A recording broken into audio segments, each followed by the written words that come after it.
Before me, I have two different engines. I have this engine here that narrowly ate itself alive, but luckily had a minor failure, and I was able to take it apart and misset. And on this side, I have the new engine that I'm going to be putting on the side of the car, that my goal is to have around 1,000 horsepower for at least the next 4 to 5 years. The failure on this engine came from this cylinder right here. It had a cracked ringland. I did a pull down the road when the car wasn't quite warmed up, which I knew was a silly thing to do, and this was the consequence. It also had a check engine light that I ignored. That was probably the main issue. All in all, it wasn't worst case scenario. This is just the cracked ringland as the result of that, which I've done a lot of pulls and put a lot of miles on this engine. Every single oil change I did on this engine was getting milkier and milkier. And then when I finally took the pan off, I discovered a lot of scary things in here. This is a 4th generation 5.3 aluminum block, and I had a suspicion that it was going out. So years ago, I actually stuck some magnets into the bottom of this oil pan when I saw some metal shavings, like some big metal shavings come out. And then I put the pan on, redid the gasket because I had a gasket leak out, and that was why the pan was off. And so then I let it ship for about 3 years. And as years have gone on, the oil has been getting a little bit more and more metallic-y. And so when I took the oil pan off, I was curious what the magnets on the bottom of this looked like. And it's frightening. Several years ago, I was doing an oil change on this engine and I saw some metal flakes come out the bottom, which was really alarming, and I didn't want to change out the engine at the time. So what I did was I popped the oil pan off and I put 3 big magnets that were used for welding to hold the pieces in place. And so I put those in the bottom of here in a few different spots, put the oil pan back on, and I let it run for a few more years. Now, as the years have went on, the engine has been running fine, but I've also noticed that the oil coming out has been getting a little bit more and more metallic-y as it comes out. So the engine finally had a different type of failure. So I have the whole thing apart and I'm inspecting what these magnets look like, and it's a bit horrific. The oil pan to swap this in my Z, it has to be custom made. So this one is actually pretty nice, but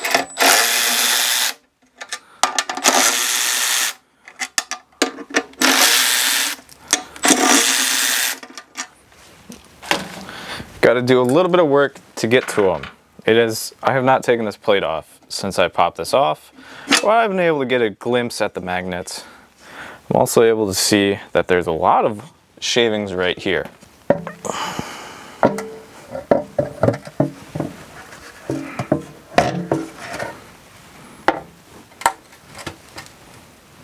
I don't have to zoom in very much for you to see all of the different types of shavings that were on the bottom of this pan. To be 100% honest, I'm just happy this engine ran as long as it did with this type of problem impending on it. So this is just the pieces that are not magnetic. I would imagine this is all the aluminum shavings up here that don't really care to interact with the magnet. But if we look at the magnet, they did a thing. This oil pan got 3 magnets. This is the first one. You can see, I have not touched this thing yet, but you can see they're stuck to this thing just like how you would expect gunk to be stuck to a magnet. So this was completely submerged in oil right next to the pickup. You can see that it even made the pan a little bit magnetic right there, picking up a lot of chunkies. If I take you way out, you can see the pan on the side here. And if we zoom in, that's where the first magnet was. And on the side, there are 2 more. So up top, where it's zoomed in, there is a magnet right there, also full of gunk. And then on the side here, there's 1 more. Basically, that's where I could fit my hand in. I couldn't fit my hand in down here. Up here, I just could, so I plopped the magnets right there. And they worked.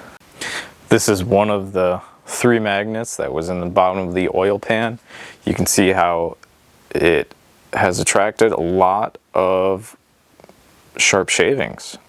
So a lot of people tell you not to put a magnet in the bottom of the oil pan just because it can attract the zinc properties of the oil, and then the zinc won't go into the rest of the engine. I could see how that would be wise, but what's on my fingers is about what was coming out of the bottom of the engine. So I think it was only a matter of time before it had a real failure. The type of oil that you're seeing roll around in the bottom of this pan is the same type of oil I've had to drain out for the past few years. Try and give you an example of exactly what type of oil was in this engine. I'm a big fan of having really nice oil pumps and oil pickup systems so the engine stays working healthy. It obviously doesn't help when the new oil just gets contaminated right away. This oil had about 50 miles on it before I even did this change. That's how little it was driven before I had the problem with the ring line going out. You can see it's not a very high quality oil at this point. It's not even thick anymore. This is a Melling high pressure, high volume oil pump that's going to be going on the front of the engine. I like to use a little bit of a nicer oil pump than most people use. This is overkill, but it's overkill in the good area, and that's oil pressure. So this one will bolt right up, and I'm going to shim it to the housing so that it will flow the oil nice. Since this is an L96, it has an LS3 style chain tensioner. These are spring loaded and they can fail. I believe this one did because it was just loose when I found it. So it's going to get technically downgraded to this genuine GM one that will just hold the chain in place. Since I have it on the top dead center here, I'm just going to line it up with the mark to the best of my ability. And then I'm going to pop this on. Uh-oh. I'm forgetting something. Cam tensioner would be good. The camshaft I put in here is the BTR Twin Turbo Stage 2 cam. It's supposed to be the cam that best fits the 6 liter, 6.2 liter, as well as using the size turbos that I have. So the cam here should not idle like I want it to. It shouldn't be super choppy. I would like a choppy idle, but I'm going to actually just put in here what will perform the best. And then I have the Summit Racing thrust plate here for the cam. This one was pretty inexpensive, and when I added it to the cart, it told me that these are torque to yield bolts and to torque them to 11 foot-pounds. I had one of those annoying instances where I was looking for a 1/4 inch wrench and I couldn't find one anywhere, and just assumed that the one I had broke and I got rid of it. Because I have these Pittsburgh 6-point star bits, Torx bits, that I'm going to be using to tighten this down, and it takes a 1/4 inch. And then I went out and I bought the 144 tooth Husky ratchet in 1/4 inch because I love the 3/8 one. And then of course a few days later I found this one, which, you know, this one's nice, but this one would have worked perfectly fine. But I suppose since I spent the money on this Husky one, I'll just use this one today to at least get these seated, because it is a nice ratchet. These bolts have so much dry Loctite on them that it seems like I'm hitting the 11 foot-pounds before I even get these things seated all the way. So it'll be interesting when I get my torques. It'll be interesting when I go to torque these down and see. But that is twisting in a way that feels much more than 11. I'm going to be a little bit risky and torque these down to 12 foot-pounds. Okay, that's it. I knew it. 10, 11, 12. 10, 11, 12.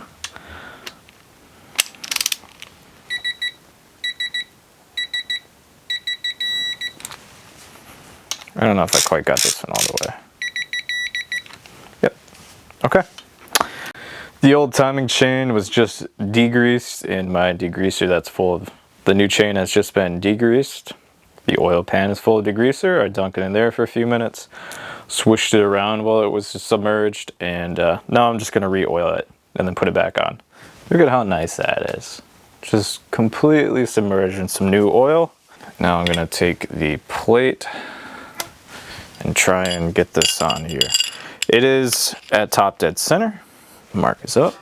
So this engine just needs to get spun around to about here. It's about where top dead center typically will be. And you want this tooth to be in line with this tooth. It's right about there. One of the easier engines to time.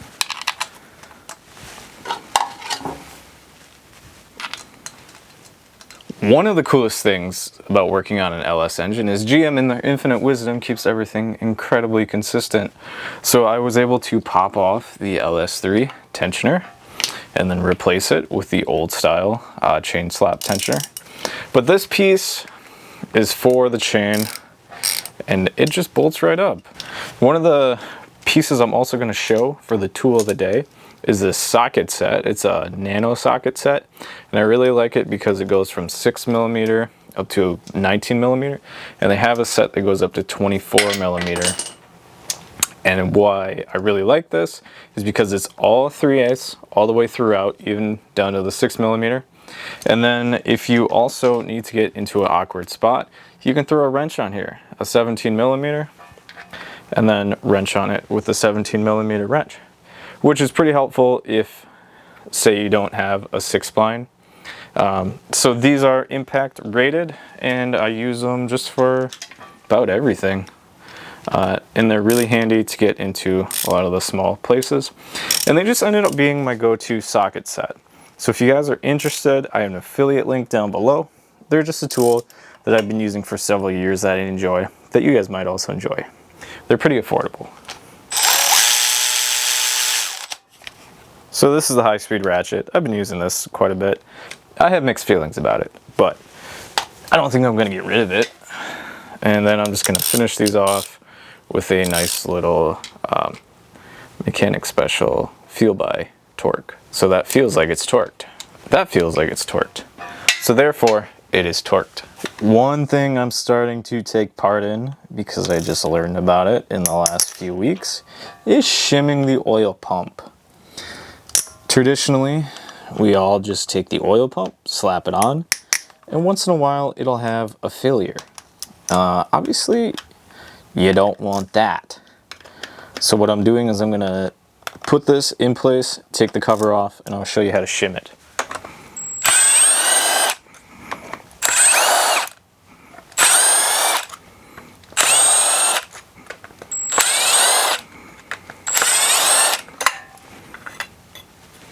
So this is where people will say that you can take some of these feeler gauges, put them in here, and then shim it.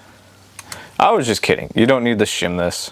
So I have the 0.04mm feeler gauge here, and it just barely even fits in there. That's how tight the tolerance is. 0.04.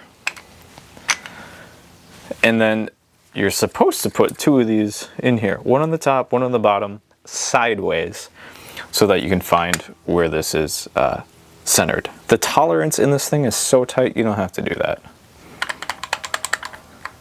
So the main reason I took the cover off is because I'm gonna put some oil in here and get that thing primed. I also want a little bit more oil pressure in this, and this pump comes with 3 different springs. It comes with a red spring, or they call it an orange spring installed. The yellow spring will drop it 8 to 10 psi, and then the green spring will increase it 8 to 10 psi. I'm going to opt for the most amount of pressure because I like to rev the engine high. So this should, in theory, help a teeny tiny bit with that. You know, this might actually work a lot better with this low torque ratchet. Low torque, but it spins fast, so this could go bad. But it didn't. It went good. All right. I'm gonna go back and hand tighten this on.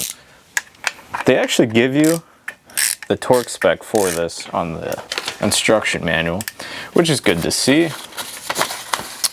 They figure that it should be tightened to 12 Newton meters or 106 inch-pounds. I figure that. Then of course, first startup can be a little bit rough on these. So I'm gonna try and get this out. Again, very tight tolerances. Good though, that's what you wanna see. I'm gonna try and keep this together. And then I'm going to put some of this assembly lube on here. I'm using the Permatex Ultra Stick. I'll put a few globs in here. So that is all globbed up on the outside now. Ooh, I think I just got some cross-contamination on there. Let me grab a rag. Felt a little pebble on my finger. Okay.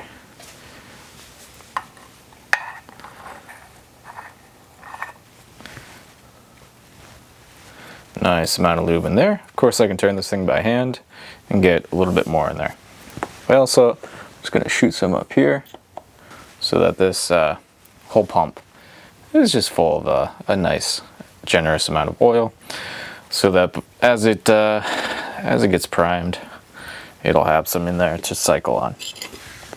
I'll take the plate, put it back on, and I'll put some bolts on here. I'm gonna be doing the DOD delete on this engine. They have all these holes in here, and I'm gonna fill them with this bearing. So this is the bearing I'm gonna be filling it with. It is the 37A for the part number. You open it up, and it's got a few pieces. I think it's originally a trailer bearing, but they have these nice tapered rollers in here, and I'm gonna crack this open and then extract these rollers and use those.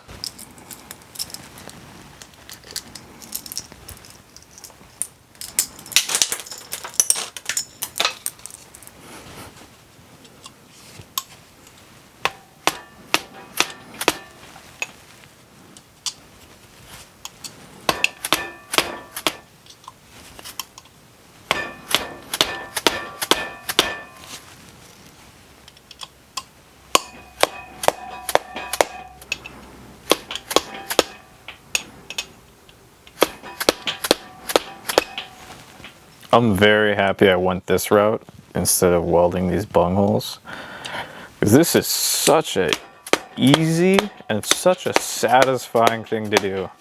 These fit so good. The taper is perfect.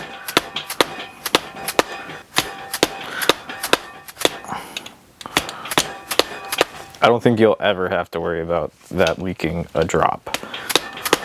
Now on the new block I'm building, the L96, I got some thread chasers. I chased all the threads, and I put some ARP head studs in here. They're not the ARP 2000s. I think they're just the kind under that. But they're still about $320 for the set, which is not a small amount of money for this type of a project. If you want to find an area to save some money on, this block, when I took it apart, it had just regular head studs in it. It held 17 psi, and I never got any type of coolant inside the oil. So if you want an area to save some money on, I would say you could probably just use the factory head studs. If you're running a reasonable amount of boost, which would be under probably the 24 psi range. If you're starting to go into that range, maybe you want to get some head studs, but you probably already know that. If you're running 8 to 12, I would definitely say this is just going to be a unnecessary waste of money for you to put some ARP head studs on. The only benefit is you can reuse these a lot easier than you could a regular head stud. Although some people still reuse the torque to yield head studs, head bolts, and have pretty good success with it. The block I'm using is an L96, and this comes with 823 heads. It's essentially just the LS3 with DOD, so that's why I did the DOD delete on it. Otherwise, it's a 6.2 liter aluminum block. And what I did was I lapsed the valves, and I put these, I believe they're Howard springs in here. They're 150 pounds closed and 415 pounds open. So they're a pretty aggressive spring. I was a little nervous. Some people have pretty decent luck at copper spraying their old head gaskets and putting them right back on and running it. I would love to have done that, saved the money. However, the engine that this is going in has a really tight engine bay. And the only way to get this head off with head studs is to drill some holes out to extract the head studs in the block. Needless to say, I decided I'm just gonna get the brand new head gaskets and put them on here. So they are brand new, multi-layer steel. Everything's cleaned off pretty well. I went over it with a razor blade. That was the least aggressive thing. I also did a brass brush all over this to try and clean off. It's a lot of stuff on the pistons and everything.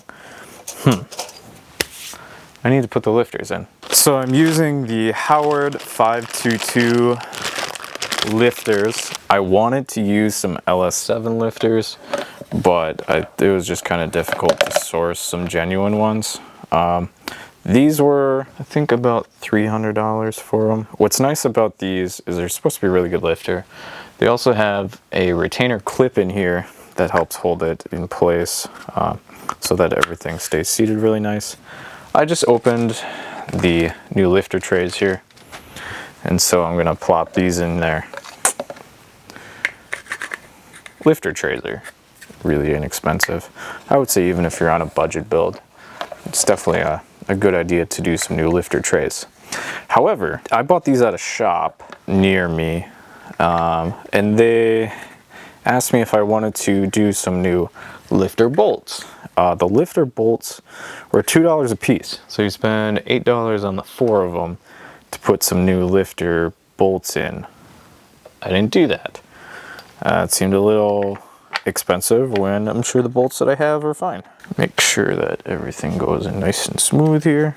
There go the lifters, 4 left. I've had these soaking for a week. I planned on doing it a while back.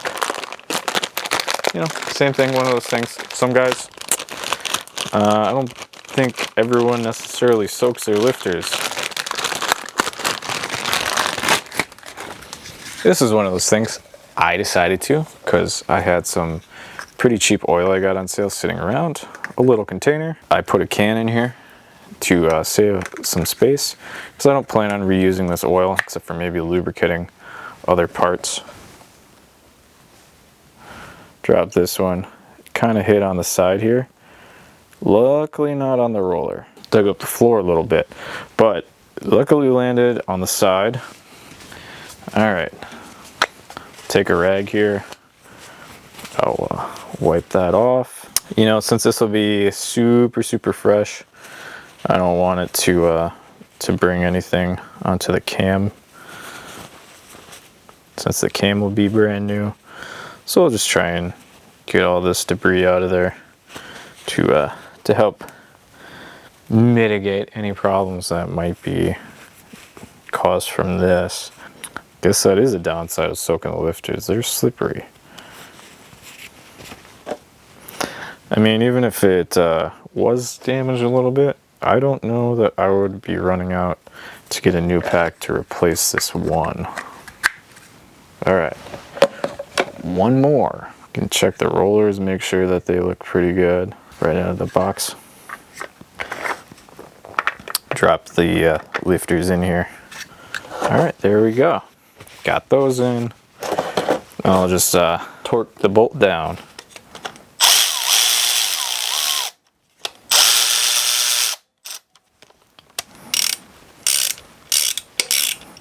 Yep, that is torqued.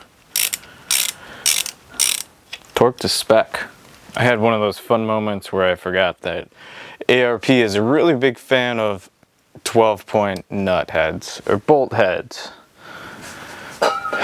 You know, you can't put a 6-point on it. You have to get a 12-point.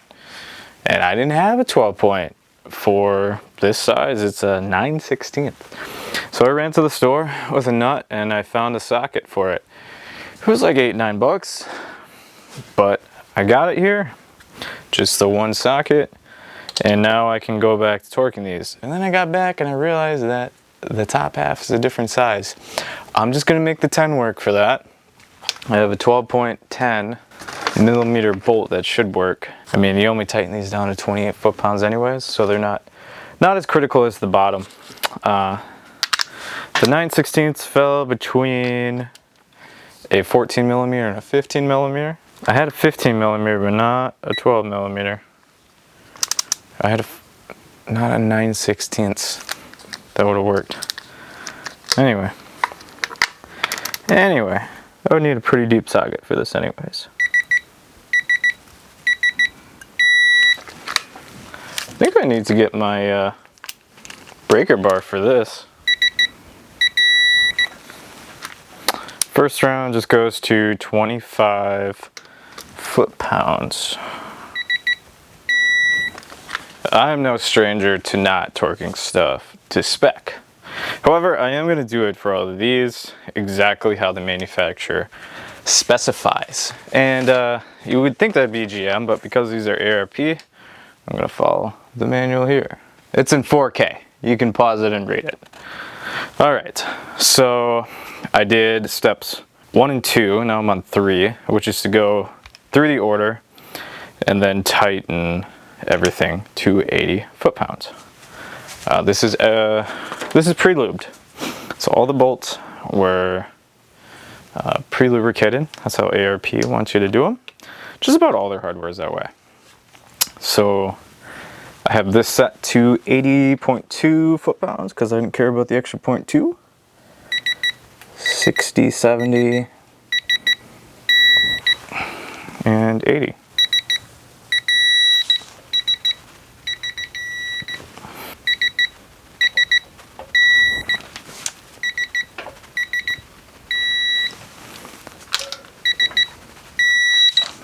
Oddly enough, this is how it tells you to do it.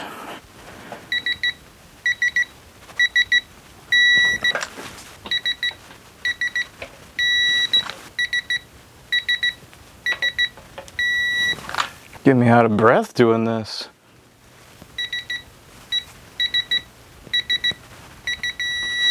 This is what I'm using. And then I'm gonna go through here because the sequence could loosen everything.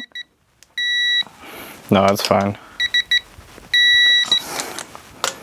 Basically everything's already as tight as it needs to be. It's barely budging. I think that's the beauty of the lube,